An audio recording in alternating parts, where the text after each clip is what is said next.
Hey guys, अगर आपको Russia में आईटी जॉब्स पाने के लिए असिस्टेंस चाहिए या फिर इंडीवर्ल्ड के साथ टाई अप किए हुए रशियन यूनिवर्सिटीज में एडमिशन चाहिए तो आप मुझे व्हाट्सएप, टेलीग्राम या फिर कॉल कर सकते हैं इस नंबर पे। इसके बारे में डिटेल में जानने के लिए आप नीचे डिस्क्रिप्शन में दिए गए 2 यूट्यूब लिंक्स को क्लिक कर सकते हैं। हे फ्रेंड्स, इंडिया एंटरटेनमेंट के नए वीडियो में आपका स्वागत है। मैं हूं प्रीति। तो जैसा कि हम सभी जानते हैं, रशिया यूक्रेन की वॉर जब से शुरू हुई है तब से ये बहुत चर्चे में है और लोगों को बस इसी चीज की अपडेट चाहिए कि किसकी जीत हो रही है और कौन हार रहा है। तो पूरी दुनिया की नजर अभी इसमें बनी हुई है और साथ ही लोगों को इस बात की भी टेंशन है कि इंडिया अभी भी रशियन ऑयल क्यों खरीद रहा है। तो जैसा कि फॉरेन मिनिस्टर एस जयशंकर ने बहुत से इंटरव्यूज में कहा है कि बुरा क्या है अगर इंडिया आज भी रशियन ऑयल खरीद रहा है, तो बुरा क्या है। इंडिया अपने नीड्स को देख रहा है। क्या अगर यहाँ वेस्टर्न कंट्रीज होते और उनकी यहाँ पे नीड होती तो क्या वो दूसरों की वजह से अपने नीड को छोड़ देते?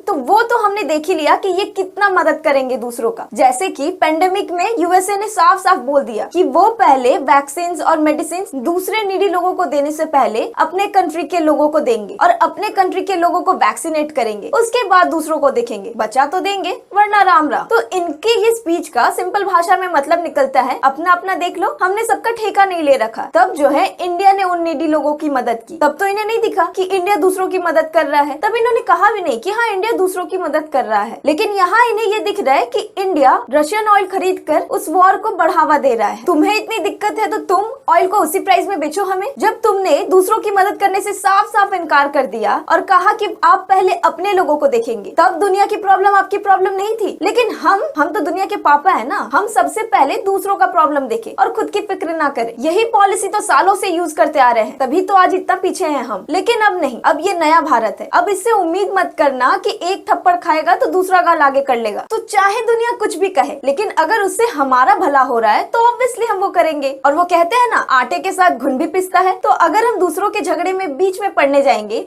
और तू सही है तू गलत है करने जाएंगे तो उसके बीच में तो हम भी पिसेंगे और ना ही इससे उनका भला होगा और ना ही हमारा। तो इससे बेहतर है किसी का तो भला हो। और वैसे भी किसी महान व्यक्ति ने कहा था, जो चुप रहते हैं वही समझदार होते हैं। तो चुप रहकर लाभ कमाने में ही भलाई है। तो चलिए हम देखते हैं वीडियो में क्या दिखाया गया है। उसके बाद हम काफी सारे इंटरेस्टिंग कमेंट्स भी पढ़ेंगे। तो चलिए शुरू करते हैं।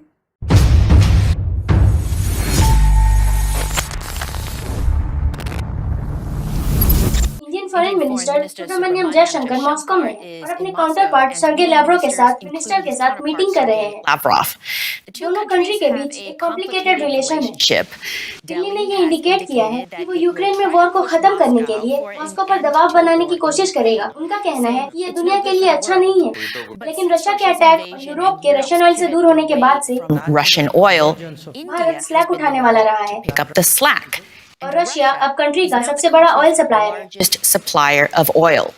क्रिटिसिज्म के बावजूद भी भारत अपने चॉइस पर 2 गुना हो गया है। ये श्योर करना हमारा फंडामेंटल टास्क है। इंडियन कंज्यूमर के पास इंटरनेशनल मार्केट्स के लिए प्रॉफिटेबल टर्म्स पर बेस्ट पॉसिबल एक्सेस है। Most advantageous terms to international markets. और ऑनेस्टली उस मामले में हमने देखा है कि इंडिया और रशिया के रिलेशनशिप ने प्रॉफिट के लिए काम किया है। The India-Russia relationship has worked to advantage. तो अगर ये मेरे प्रॉफिट के लिए काम करता है तो मैं इसे इसी तरह से बनाए रखना चाहूँगा। इंडिया ने ये भी कहा है कि यूरोप भारत की तुलना में अभी भी ज्यादा रशियन क्रूड ऑयल खरीद रहा है। Russian crude oil than India, even now. Delhi Moscow के साथ अच्छे रिलेशंस बनाए रख रहा है। ये दोनों कंट्री के लंबे इतिहास को एक साथ पॉइंट आउट करता है। Together. भारत एक नॉन अलाइन स्टेट के रूप में एक लाइन पर चलता है। विशेष रूप से ये यूनाइटेड नेशंस में डेमोक्रेसीज के ग्रुप के साथ खड़ा नहीं था जब यूक्रेन के अटैक की निंदा करने की बात आई। Invasion of Ukraine. DW के chief international editor Richard walker हमें एक्सप्लेन करेंगे। Explain more. फरवरी 2022 को यूएन काउंसिल में high table of world affairs Ukraine पर रशिया के अटैक पर जजमेंट पास करने के लिए इकट्ठा हुए। To pass judgment on Russia's invasion of Ukraine. India के एम्बेसडर यहाँ हैं, अपनी कंट्री के नॉन परमानेंट सीट को संभाल रहे हैं। वो वॉर को रोकने के लिए कह रहे हैं। Ceasefire. हम रिक्वेस्ट करते हैं कि वायलेंस और हॉस्टाइल्स को तुरंत रोकने के लिए सारी कोशिश की जाए।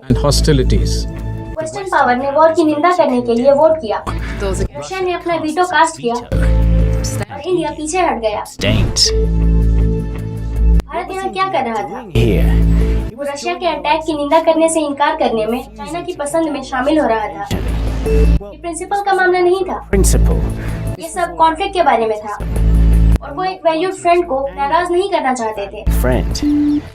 दिल्ली में 2 महीने पहले व्लादिमीर पुतिन एक रेयर अब्रॉड के ट्रिप पर अपने होस्ट की तारीफ कर रहे थे, heaping praise on his host. Мы относимся к Индии как к великой державе с дружественным нам народом и с замечательной предысторией наших отношений. Relationship का रूट कोल्ड वॉर की गहराई में है। Of the Cold War, 1971 में इंदिरा गांधी और लियोनिड ब्रेजनेव दोनों चाइना के साथ कॉन्फ्लिक्ट को लेकर टेंशन में थे, tensions with China, और इसका रिजल्ट पीस, फ्रेंडशिप और कोऑपरेशन का इंडो सोवियत संधि था। cooperation. भारत का नॉन अलाइनमेंट पॉलिसी इशारा था कि संधि फुल अलायंस होने से पहले ही रुक गई थी, लेकिन इसने भारत के नंबर 1 आर्म सप्लायर के रूप में मॉस्को के पोजीशन को सील करने में मदद किया, कुछ ऐसा जिसे भुलाया नहीं गया। जे पंडा इंडिया के गवर्निंग पार्टी बीजेपी के वाइस प्रेसिडेंट हैं। BJP party. रशिया या फॉर्मर सोवियत यूनियन भारत के साथ खड़ा था जब हमें चाइना और दूसरों के इन चैलेंजेस से डील करने के लिए डिफेंस कैपेबिलिटीज की जरूरत थी। तब सोवियत यूनियन ने मदद की और रशिया ने हमें इक्विपमेंट देना जारी रखा। 2021 के अंत में पुतिन ने दिल्ली विजिट किया And Putin's visit to Delhi. और एजेंडा बहुत सारे हथियार थे। Gender. Мы работаем в военно-технической области, причем так, как не работаем с одним нашим партнером. रशिया भारत को अपने S-400 एयर डिफेंस मिसाइल्स जैसे हाईटेक गियर का सप्लाई कर रहा है। ये डील इतनी सेंसिटिव है कि यूनाइटेड स्टेट्स ने भारत को इसके लिए सैंक्शंस की धमकी दी है, लेकिन दिल्ली समझौते पर डटा हुआ है। वेस्ट का काउंटर मिलिट्री टेक प्रोवाइड करने में रशिया से मैच नहीं करेगा जिसकी उसे जरूरत है। Needs. हम अभी भी कुछ मेन डिफेंस टेक्नोलॉजीज के बारे में नहीं जानते हैं जो हमारे सेफ्टी और सिक्योरिटी के लिए जरूरी है, security और हमें वो रशिया से मिल रहे हैं। them from Russia. मॉस्को ने इंडियन मैन्युफैक्चरर्स को इन रशियन टैंक्स की तरह हार्डवेयर बनाने की अनुमति वाले डील्स भी किए हैं, Thanks. जो कुछ दूसरे सप्लायर्स करने के लिए अनश्योर रहे हैं। इंडिया को सिर्फ टैंक्स ही नहीं मिल रहे हैं, ये अपने खुद के डिफेंस इंडस्ट्री और एक मेजर स्ट्रेटेजिक प्रायोरिटी को भी बढ़ा रहे हैं। Priority. रशिया के मिलिट्री हार्डवेयर पर भारत सालों से डिपेंड है। Hardware यूक्रेन में वॉर शुरू होने के लगभग 9 महीने बाद से ये इतना अच्छा नहीं दिख रहा है। started in Ukraine.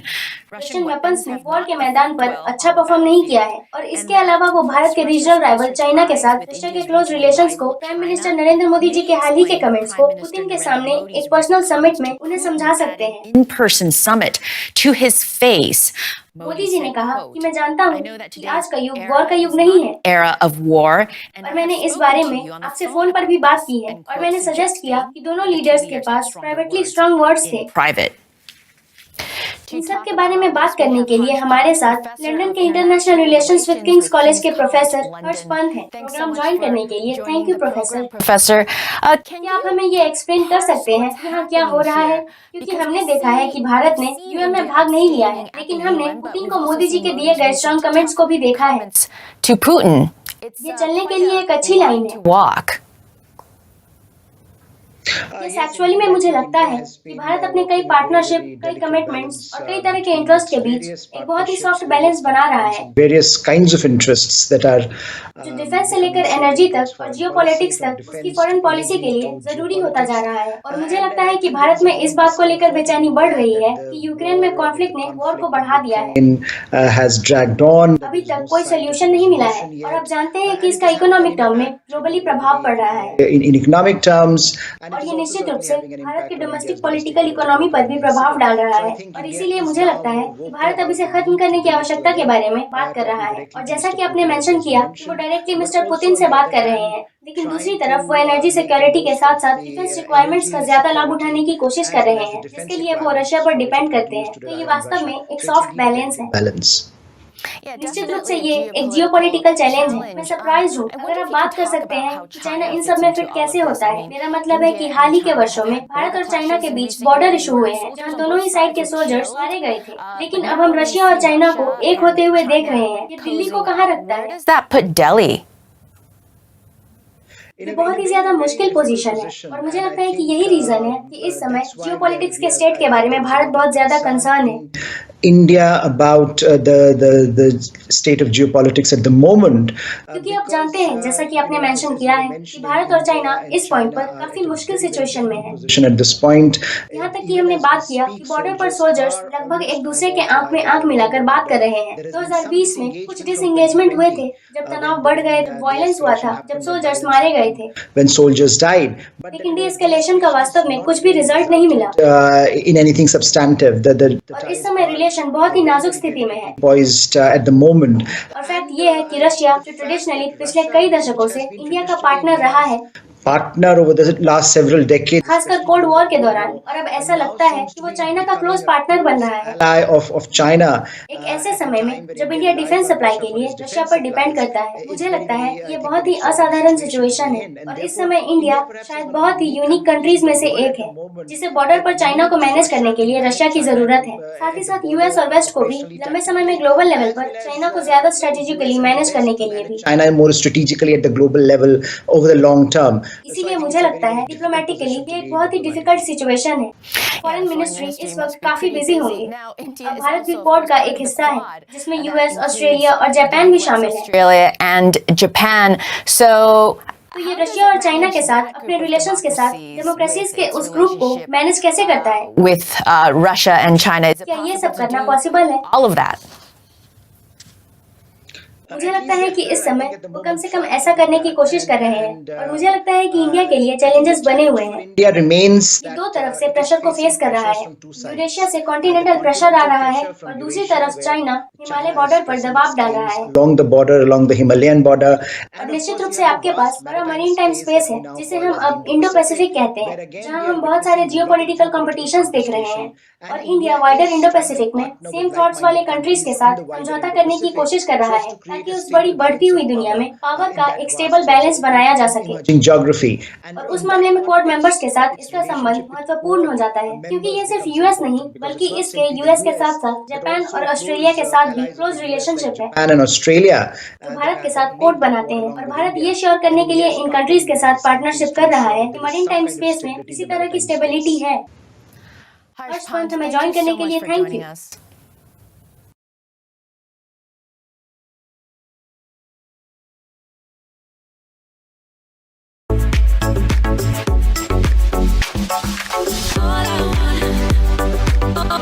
तो पहला कमेंट है नैंग एफ्रियन। इन्होंने लिखा है इंडिया और रशिया की रिलेशन कभी कॉम्प्लिकेटेड थी ही नहीं, ये शुरू से ही क्लियर और स्ट्रेट फॉरवर्ड थी। अगला कमेंट है ग्रेट ट्रेन जर्नीज। इन्होंने लिखा है जर्मनी शायद आखिरी देश है जिसे इंडिया के रशियन ऑयल खरीदने से दिक्कत होती है क्योंकि इसके खुद के रिलेशन रशिया के साथ अच्छे नहीं है। फिर नेक्स्ट कमेंट है निहिलिस्ट। इन्होंने लिखा है इंडिया बहुत अच्छा कर रहा है, लव फ्रॉम इंडोनेशिया। अगला कमेंट है व्हाट्स लाइफ पर्पस। इन्होंने लिखा है कुडोज टू इंडियन पॉलिटिशियन जिन्होंने पहले अपने सिटीजन्स के भलाई के बारे में सोचा, वेस्टर्न कंट्रीज की तरह नहीं जो सैंक्शंस लगाकर खुद के सिटीजन्स को ही पनिश कर रहे हैं। बिल्कुल सही कहा इन्होंने, ये सैंक्शंस लगाकर खुद के सिटीजन्स को ही पनिश कर रहे हैं क्योंकि झेलना तो उन्हें ही पड़ रहा है ना। अब सब कह रहे हैं कि जर्मनी क्या करेगा ठंड में, तब तो सारी अकड़ निकल जाएगी। जब एनर्जी महंगे होंगे और कुछ नहीं मिलेगा तो तब इनकी सैंक्शंस भी इनके काम नहीं आएगी। इन्हें लगता है दुनिया इनके बगैर नहीं चल सकती, पता नहीं इनका ये भ्रम कब टूटेगा। फिर मैरियस ने लिखा है पॉलिटिकल न्यूट्रलिटी को और ज्यादा पॉपुलर रूट बन जाना चाहिए ताकि कंट्रीज पीस में रहे। अगर सारे बैठ के एक दूसरे के साइड चूज करेंगे तो दुनिया दो हिस्सों में बट जाएगा और हर जगह युद्ध होगा जो इसके लिए हानिकारक है। न्यूट्रल रहने में और किसी के साइड चूज ना करके और दूसरों के झगड़े में ना पड़ने में ही सबकी भलाई है। फिर शिवान ने लिखा है hypocrisy is my fundamental duty USA. फिर अगला कमेंट है दिस सिल्क पेंटर। इन्होंने लिखा है सच कहूँ तो मैं इंडियन फॉरेन मिनिस्टर को गलत नहीं ठहरा सकता, वो जो सोचते हैं वो सही ही तो है, जो वो सोचते हैं वो इंडिया के लिए बेस्ट है। हालांकि मुझे ये पसंद नहीं लेकिन मैं इसे गलत भी नहीं कह सकता। अगर हम यूरोप में आज भी रशियन ऑयल खरीदते हैं तो फिर हम कौन होते हैं उन्हें मना करने वाले। फिर अगला कमेंट है कैल्विन गोड्स। इन्होंने लिखा है टू बी ऑनेस्ट मुझे नहीं पता था कि इंडिया का मेरे कंट्री के साथ इतने बैड रिलेशन है, लेकिन ये इसलिए हुआ क्योंकि हम सिर्फ चाइना पर ही फोकस करते थे। आज इस सिचुएशन में पता चल रहा है कि इंडिया और यूएसए बहुत अच्छे दोस्त बन सकते थे, लेकिन अगर दोनों कंट्री चाहे तो। मैं बस कह रहा हूँ अगर अमेरिका और इंडिया अच्छे दोस्त बन जाते हैं तो चाइना इन दोनों का बाल भी वाका नहीं कर पाएगा, तो दुश्मनी निभाने से बेहतर क्यों ना हम एक हो जाए। फिर अगला कमेंट है शाहिदा नुसरत। इन्होंने लिखा है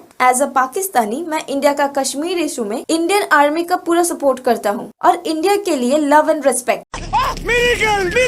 फिर अगला कमेंट है जूलियन, इन्होंने लिखा है 2013 में वो रशिया ही था जिसने एक सिविल वॉर से इजिप्ट को बचाया था। इजिप्टियंस वो कभी नहीं भूलेंगे। रशिया इजिप्ट का एक सच्चा दोस्त है। हालांकि इजिप्ट का यूक्रेन के साथ भी अच्छे रिलेशन है, लेकिन ये जरूरी तो नहीं किसी एक का साइड लेना ही पड़े। फिर अगला कमेंट है सैमुअल गैलिया, इन्होंने लिखा है उसका काम है अपने लोगों के लिए बेस्ट डील लाना और वो वही कर रहा है। फिर नेक्स्ट कमेंट है द डूड विथ वीडियोस, इन्होंने लिखा है डियर DW न्यूज, मैं तुम्हारे न्यूज रिपोर्टिंग का बहुत बड़ा फैन था, लेकिन ये न्यूज कम्प्लीटली बायस्ड है। इसमें बस बताया गया है कि इंडिया रशिया का सपोर्ट कर रहा है। आपने वो नहीं दिखाया जहाँ मोदी जी ने पुतिन से वॉर रोकने के लिए कहा और जयशंकर भी रशिया गए कई दफा, सिर्फ गैस और पेट्रोल के लिए नहीं बल्कि पीस के लिए भी बात करने। DW come on bro, don't show only one side, show both side of the news. फिर अगला कमेंट है सॉन्ग नियान जैंग, इन्होंने लिखा है इंडिया एक इंडिपेंडेंट कंट्री है, USA और जर्मनी की तरह नहीं। इंडिया अपने नेशनल इंटरेस्ट को डिफेंड कर रहा है। जर्मनी की तरह Anglo Saxon bomb north stream में चुप रहने जैसी काम तो नहीं कर रहा। फिर नेक्स्ट कमेंट है S9KA9, इन्होंने लिखा है जो ऑफर अभी इंडिया को मिल रही है उसे तो कोई भी मना नहीं कर पाएगा। Almost $30 discount on every barrel crude oil. हाँ तो दिक्कत तो यही है, अब वेस्टर्न कंट्रीज को जलन हो रही है। वो सोच रहे हैं कि इन्हें इतना डिस्काउंट मिल रहा है और हमें महंगा, इसीलिए तो बेचारों को दुख हो रहा है ना। ऑयल में डिस्काउंट मिल रहा है, सैंक्शंस लगाकर खुद के पैरों पर कुल्हाड़ी मार लिया है इन्होंने, ना ही इंडिया इन्हें पत्ता दे रहा है। तो बेचारे जाए तो जाए कहाँ। वेस्टर्न कंट्रीज भी लाइक साला ये दुख का खत्म नहीं होता बे। तो आज का वीडियो मैं यहाँ पे खत्म करती हूँ और मिलती हूँ आपसे नेक्स्ट वीडियो में। Till then good bye.